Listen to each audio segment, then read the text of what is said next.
Hello बच्चों, तो चलिए इस प्रश्न को पढ़ते हैं। डी वाई बट्टा डी एक्स का मान ज्ञात कीजिए यदि x बराबर a cos theta comma Y बराबर a साइन थीटा। तो यहाँ पर देखो x और y के मान दिए हुए हैं, तो हमें डी वाई बट्टा डी एक्स का मान बताना है। तो प्रश्न में आगे बढ़ने से पहले इस प्रश्न से संबंधित जो मुख्य अवधारणा है उसकी हम चर्चा कर लेते हैं।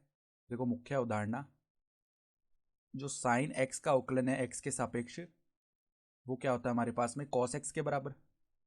ठीक है, और कॉस x का जो अवकलन है x के सापेक्ष, वो किसके बराबर होता है? माइनस साइन एक्स के बराबर। तो ये सूत्र हमें पता होने चाहिए। तो अब देखो सवाल हमें क्या बोल रहा है, एक्स का जो मान है वो किसके बराबर है? ए कॉस थीटा के बराबर।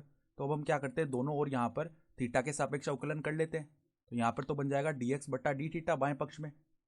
और देखो ए कॉस थीटा का अवकलन करेंगे थीटा के सापेक्ष, तो ए तो अचर पद है तो ये तो अवकलन के बाहर हो जाएगा। और कॉस थीटा का अवकलन क्या होता है? माइनस का साइन थीटा।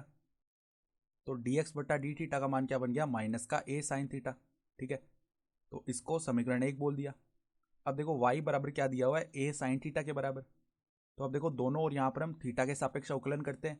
तो डी वाई बट्टा में डी थीटा बराबर में a तो अचर है तो ये तो अवकलन के बाहर हो गया, और साइन थीटा का अवकलन क्या हो जाएगा? Cos theta. तो इसका मान किसके बराबर आ गया? a कॉस थीटा के बराबर। इसको हम समीकरण 2 बोल लेते हैं।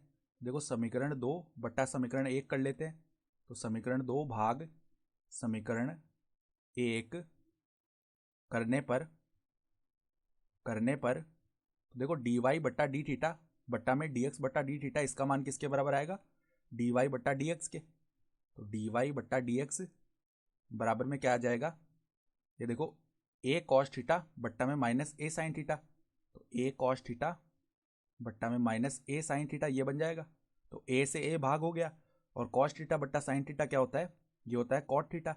तो माइनस का कॉट थीटा, और यही क्या आ गया? डी वाई बट्टा डी एक्स का मान आ गया। ठीक है, तो हमारा उत्तर भी यही हो गया। तो आशा करता हूँ कि आपको ये प्रश्न समझ में आया होगा। धन्यवाद।